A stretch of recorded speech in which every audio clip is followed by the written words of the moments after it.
Hindi pa rin natatahimik ang kaso ng rape laban kay Vhong Navarro at ngayon nga ay ito pa rin ang mga usapin. Narito ang update. Hanggang ngayon ay patuloy na sinasabi ni Vhong Navarro na hindi niya ni-rape ang model na si Denice Cornejo.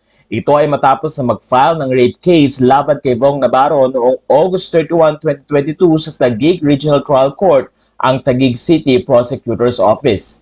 Ayon sa ipinal na kaso laban kay Vhong, ganito ang nilalaman. Through force, threat, and intimidation, and by purposely intoxicating the victim, did willfully, unlawfully, and feloniously have carnal knowledge with one Denice Milinet Cornejo. Pero ayon naman kay Vhong, paulit-ulit niyang sinasabi na ang pagkakasala niya ay ang panloloko niyang ginawa sa kanyang girlfriend noon at asawa na ngayon, at hindi nga niya ni-rape si Denice. Narito ang kanyang naging pahayag. Nilahad ko yung istorya ko at lahat ng katotohanan. So lahat ng minimintang nila sa akin, hindi totoo yun. At ako ay nagsasabi ng totoo at alam ng Panginoon yun na nagsasabi ako ng totoo. Matatandaan noong July 21 ay kinampihan ng Court of Appeals si Denice Cornejo at iniutos sa Taguig City Prosecutor's Office ang ganito: to file informations against Ferdinand Vhong H. Navarro for rape by sexual intercourse under Article 266-A of the Revised Penal Code as amended by Republic Act No. 8353 and Acts of Lasciviousness under Article 336 of the Revised Penal Code. Hindi din sinang-ayunan ng Court of Appeals ang pag-dismiss ng rape case ng Department of Justice noong April 30, 2018 at July 14, 2020. Narito ang pahayag ng Court of Appeals. It was erroneous for the Department of Justice to deny Cornejo's petition for review on the ground that her statements in the complaint affidavits are inconsistent and incredible.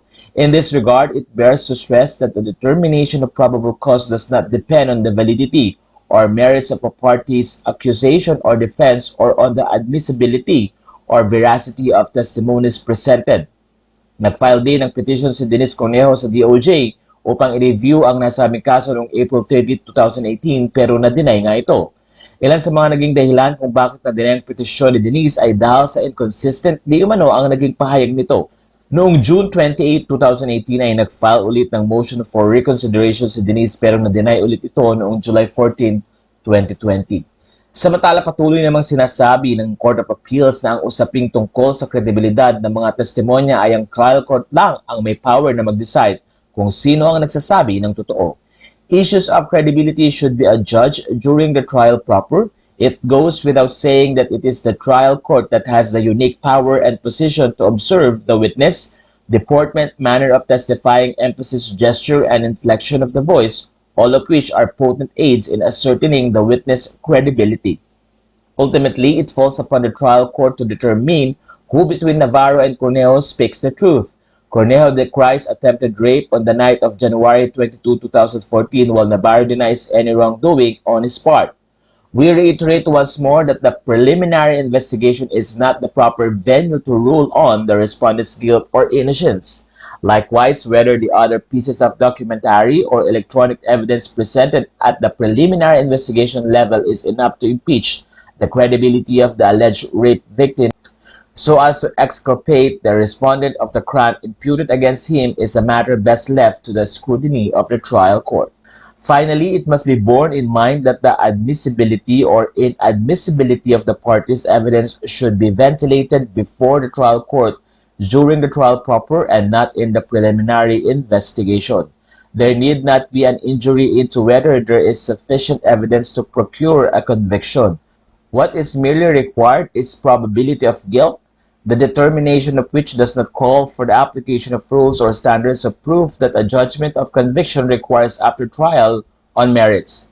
It is enough that it is believed that the act of omission complained of constitutes the offense charged precisely.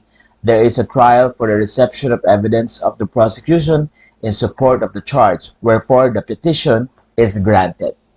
Samantala nag-file na din ng motion for reconsideration si Vhong Navarro at motion to dismiss the information about the new rape case filed sa Taguig RTC.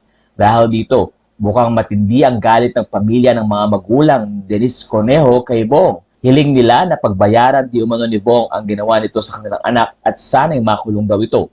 Hinihintay naman ng mga fans ni Vhong ang magiging desisyon ng korte sa